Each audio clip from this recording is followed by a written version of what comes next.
진짜 그런 것 같아요. 이 찬양처럼 우리가 매 순간 사는 이 일상들 있잖아요. 여기에 하나님의 섭리가 있습니다. 예, 이거를 이게 발을 이 땅에 붙이고 살아야지. 이게 둥둥둥 떠다니면 안 돼요.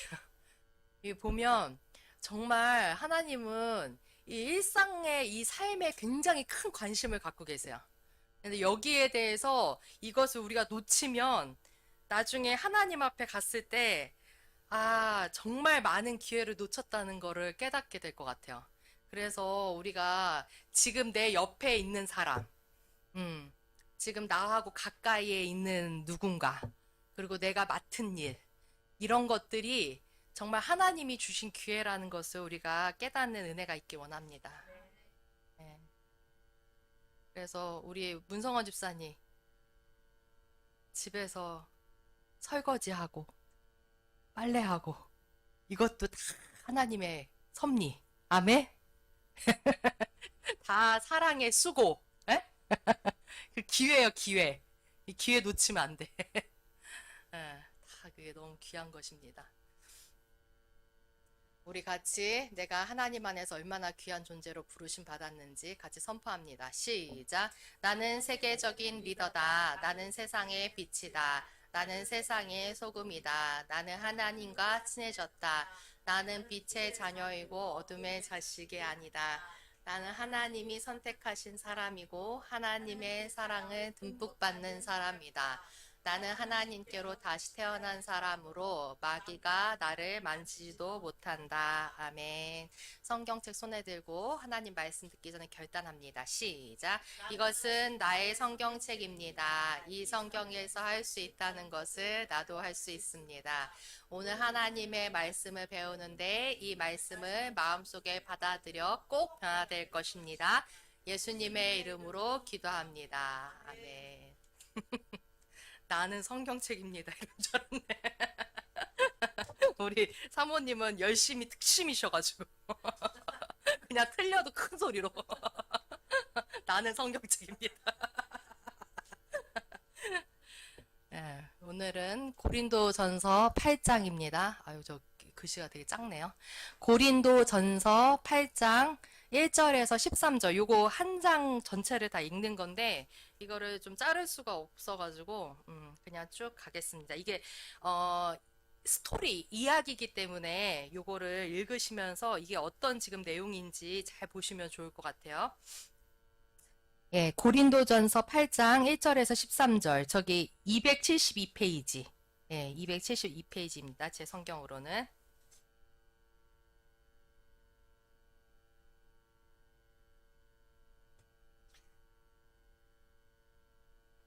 예. 이 우상에게 바친 재물 이거를 먹는 문제에 대해서 우리 바울 선생님께서 아주 정확하게 이것을 짚어서 말씀을 주십니다. 우리 8장 1절에서 13절 한 절씩 교독하겠습니다. 우상의 재물에 대하여는 우리가 다 지식이 있는 줄을 아나 지식은 교만하게 하며 사랑은 덕을 세우나니.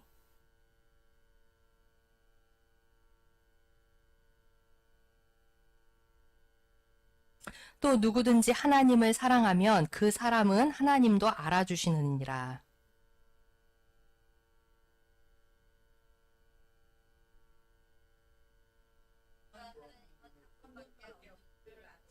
비록 하늘에나 땅에나 신이라 불리는 자가 있어 많은 신과 많은 주가 있으나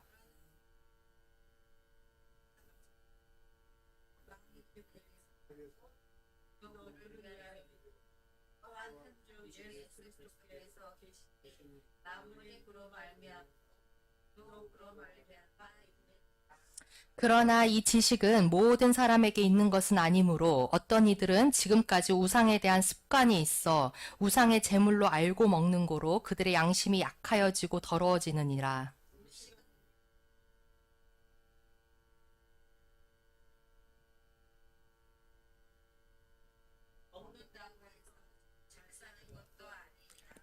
그런즉 너희의 자유가 믿음이 약한 자들에게 걸려 넘어지게 하는 것이 되지 않도록 조심하라.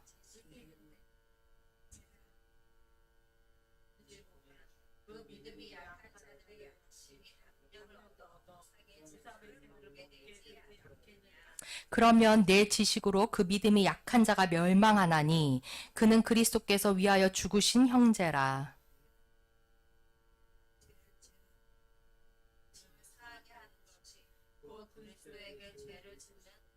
같이 읽습니다. 그러므로 만일 음식이 내 형제를 실족하게 한다면 나는 영원히 고기를 먹지 아니하여 내 형제를 실족하지 않게 하리라. 아멘. 이거는 어떻게 보면 교회 생활을 좀 어느 정도 하셨고, 그리고 하나님을 어느 정도 안다고 하는 사람들에게 해당되는 말씀이에요. 예, 그러니까 신앙생활에 어느 정도 연륜이 있고, 직분도 맡았고, 그리고 내가 정말 다른 사람들에게 이렇게 이끌 수 있는 그런 자리에 있다. 그런 사람들에게 이 말씀이 해당이 됩니다. 이게 그래서 우리 모두에게 해당이 된다고 생각이 들어요. 저는 이 말씀을 보면서 굉장히 많이 찔림이 있었고, 제 자신을 좀 돌아보게 됐는데, 이 고린도 전후서는 고린도 교회에 대해서 그 사도 바울이 바울 선생님께서 직접 쓰신 거잖아요. 근데 이 고린도 교회가 얼마나 특별한 교회였냐면, 이 바울 쌤님이 이렇게 말한 데는 고린도밖에 없어요. 뭐냐면 자기가 매우 심히 떨리고 두려운 마음으로 전도를 했다고 한 게 이 고린도 교회예요. 그래서 뭐라고 1장 이런 데 말하냐면 내가 예수 그리스도와 그 십자가 외에는 알지 않기로 작정했다. 예. 그래서 내가 정말 잡다한 것은 다 버리고 하나님의 그 온전한 뜸에만 내가 온전히 집중해서 이렇게 사람들에게 전하겠다 해가지고 전한 데가 고린도 교회란 말이에요.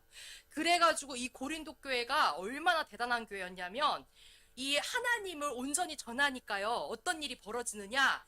온 성도가 다 은사가 막 탁월해.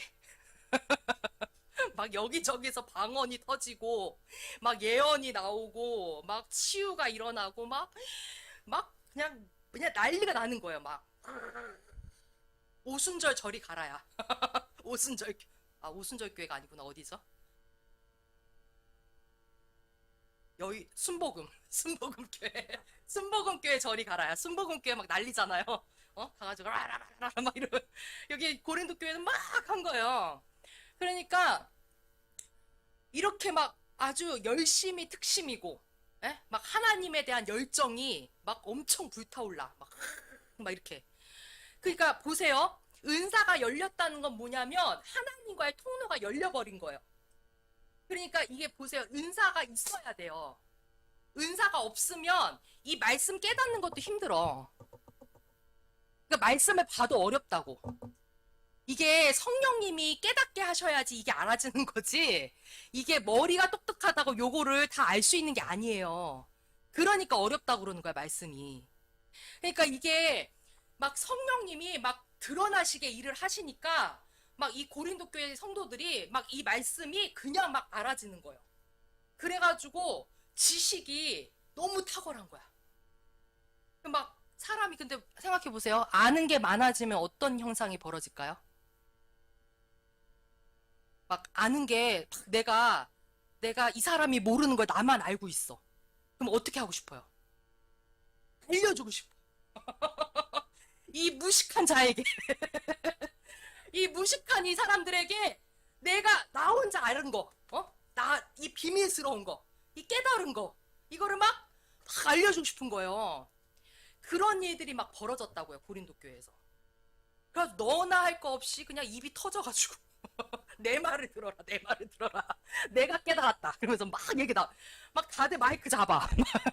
오늘은 이 사람이죠. 내일은 너 내려와. 내가 말할 게 있어. 막 더 막 말하고 막 나와가지고 막 야라라라라 막 이러고 막 이거 알아로 통역해 말아라라 이러면서 막 이러는 거예요. 난리 버거진 거야 매 주일마다. 그런 상황인 거예요 고린도 교회가. 그러니까 이제 바울 선생님이 얘기를 하는데 무슨 얘기를 하느냐. 참 보세요. 사도 바울만큼 은사가 열린 사람이 없어요. 이 사람은 야, 하늘이 몇 개 있습니까? 한 개밖에 안 보이죠. 이 하늘 하나밖에 안 보이죠. 사도 바울은 삼층천. 뭔지 알겠어요? 하늘이 몇 개가 있다는 거예요. 근데 근데 거기에서 몇 개까지 갔다는 거야, 사도 바울은? 3층까지 가봤다는 거야. 그러니까 무슨 말이냐? 하나님과 그만큼 가까이 들어갔다는 거야. 그래서 가히 잃을 수 없는 정말 그 비밀스러운 그런 계시들을 사도 바울은 받은 사람이에요. 그러니까 이 사람이 근데 뭐라고 말하느냐 이렇게 말해. 8장 1절에 보니까 지금 고린도 교회에서 뭐가 문제가 됐느냐? 우상 제물에 대해서 이제 문제가 됐어. 그러면서 사도 바울이 뭐라고 하냐? 우리가 다 지식이 있는 줄을 아나. 너네들 다 지식이 있지. 근데 지식은 교만하게 하고 사랑은 덕을 세운다. 이렇게 딱 처음부터 들어가요. 자, 이게 어떤 내용이냐? 이 당시에는 그 항상 제사상이 있었어요. 그 이렇게 여러 신들을 많이 섬겼단 말이에요. 지금 우리나라 같은 경우에는 조상신밖에 없잖아요. 예? 그래가지고 뭐 누구 할아버지 돌아가신 날 그럴 때 기일이다 해가지고 그때 하잖아 제사상을. 근데 이때는 조상신만 있는 게 아니에요. 그냥 모든 게 다 신이야. 아폴로, 바다의 신, 포세이돈, 막 이런 신들이 많아. 그러니까 이제 그 신들을 계속 제사상을 하는 거예요. 그러니까 그러다 보니까 이 제사에 올릴 때 지금 우리도 제사에 막 좋은 거 올리잖아요. 막 배도 이만한 거 막 그런 거 올리잖아요. 그러니까 이때도 제사상에 막 올렸겠죠, 음식들을. 근데 자, 생각해 보세요. 제사상에 올린 음식은 누구 먹으라고 준 거예요? 귀신 먹으라고 준 거예요. 그러면 그 제사상에 있는 음식은 영적으로 오염이 됐습니까? 안 됐습니까? 오염이 됐다고 생각하는 거예요. 그쵸? 근데 사실상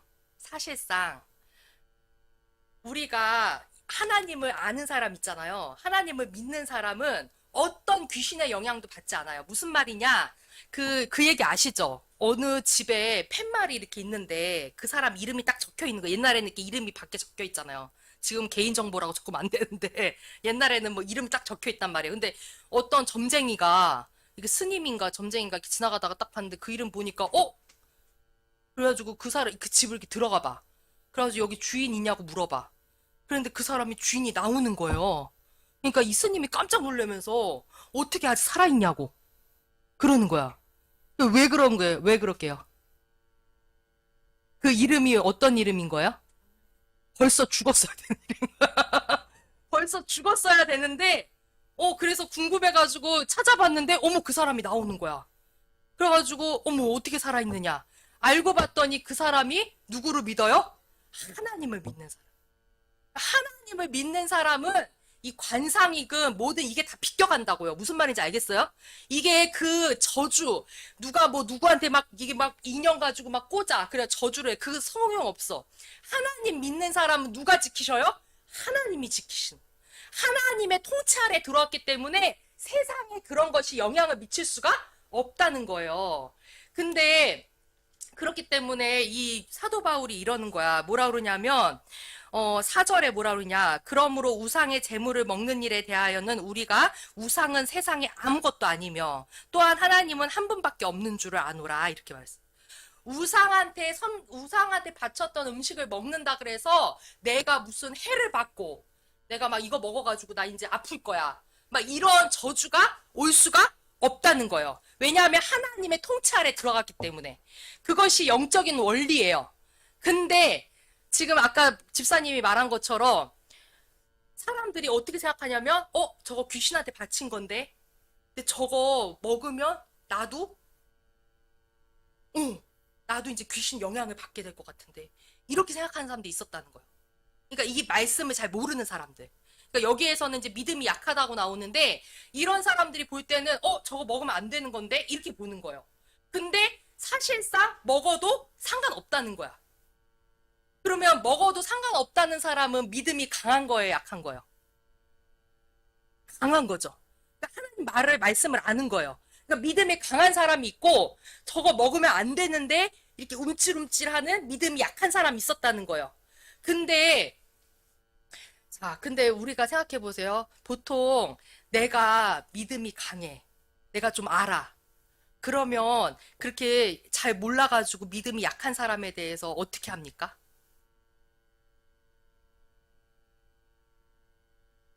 어떻게 할 것 같아요?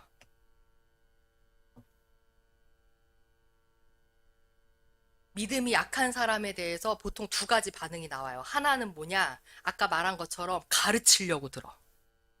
네가 지금 모르는 거야. 잘 알아봐. 봐봐. 이 말씀에 보면 안 그래. 그래서 막 가르쳐줘. 첫 번째. 그 다음에 두 번째는 뭐냐? 그렇게 가르칠 자신이 없으면 속으로 판단한단 말이야. 저 사람은 믿음이 약해가지고 이런 걸 모르네.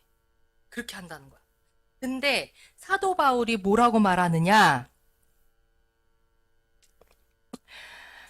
7절부터 보니까 그러나 이런 지식 이렇게 그 우상숭배 했던 거 그런 거 먹는 거가 아무 영향을 미치지 못한다는 거 이런 지식들은 모든 사람에게 있는 것이 아니기 때문에 어떤 이들은 지금까지 우상에 대한 습관이 있어 우상의 제물로 알고 먹는 거로 그들의 양심이 약하여지고 더러워지느니라. 자, 보세요. 이게 나는 이게 아무것도 아니라는 걸 알고 있어. 그래서 그냥 나는 내가 알기 때문에 나는 이렇게 다 먹을 수 있어. 그래서 막 먹어요. 근데 그렇게 먹는 거를 믿음이 약한 사람이 옆에서 봤어. 그러면 이 사람들은 어떻게 생각해요? 우상숭배 했던 거를 먹어도 상관없네. 이렇게 생각해 버리는 거예요. 근데 그렇게 하면서 이 사람은 그 원리를 알고 그렇게 믿는 게 아니라 귀신한테 바친 건데 그냥 먹어도 된다고 생각하고 그냥 똑같이 한단 말이에요. 그러면 이 사람들은 오히려 양심이 약하여지고 더러워지는 상황이 벌어진다는 거예요. 그렇기 때문에 어떻게 되느냐? 9절에 보니까 그런즉 너희의 자유가 믿음의 약한 자들에게 걸려 넘어지게 하는 것이 되지 않도록 조심해라. 이렇게 말을 해요. 어, 보통은 음, 믿음이 강한 사람들이 약한 사람들한테 너희들도 나를 본받는 사람이 되라. 나처럼 빨리 강해져라. 이렇게 막 한단 말이에요. 근데 오히려 사도 바울은 반대로 얘기해요. 뭐라 그러냐? 너희 믿음이 강한 사람들은 어떻게 되냐? 약한 사람들이 더 생각해 줘야 된다는 거야. 이 사람들이 걸려 넘어지지 않도록 내가 그렇게 조심하는 입장으로 있어야 한다는 거야. 오히려. 그래서 사도 바울은 뭐라 그러느냐? 그것이 아무것도 아니라는 걸 알지만 13절에 뭐라 그러느냐면 만일 음식이 내 형제를 실족하게 한다면 나는 영원히 고기를 먹지 아니하여 내 형제를 실족하지 않게 하리라 이렇게 말을 해요. 상대의 수준에 맞춰주라는 거야. 상대의 수준에 맞춰줘라. 우리가 이렇게 항상 보면 어디서 문제가 생기느냐, 이렇게 아까 1절에 나온 것처럼 지식은 교만하게 하고 사랑은 덕을 세우는 거야. 어. 내가 너보다 뭔가 더 많이 안다. 그래서 자꾸 가르치려고 들고 이 사람을 고쳐주려고 하고 이러면 지식은 교만하게 되는 그 꼴이 되는 거야. 근데 사랑은 어떻게 된다? 덕을 세운다는 거야. 그래서 오히려 내가 그렇게 할 수 있으나 믿음이 약한 사람을 생각해서 내가 그렇게 삼가는 그거가 오히려 하나님 앞에 인정받는 것이 된다는 거야. 어. 그래서 우리가 아 어쩔 때는 이렇게 사람들이 이렇게 연약한 부분을 볼 때 그렇게 좀 판단이 되기도 하고 그렇게 가르쳐 주려고 하고 막 이렇게 할 때가 있잖아요. 근데 그렇게 하는 것이 오히려 덕을 세우지 못하는 일이 될 수 있다는 거예요. 그래서 제가 음, 여기 센터장으로 있으면서 이렇게 선생님들을 보잖아요. 그러면은 어쨌든 좀 이렇게 한심한 게 많은 거예요. 왜 저렇게 할까? 그래가지고 막 이렇게 알려주려고 고쳐주고 싶어가지고 저 사람의 인생이 망가질까 봐. 그래가지고 막 했거든요. 근데 그게 아니더라고. 예.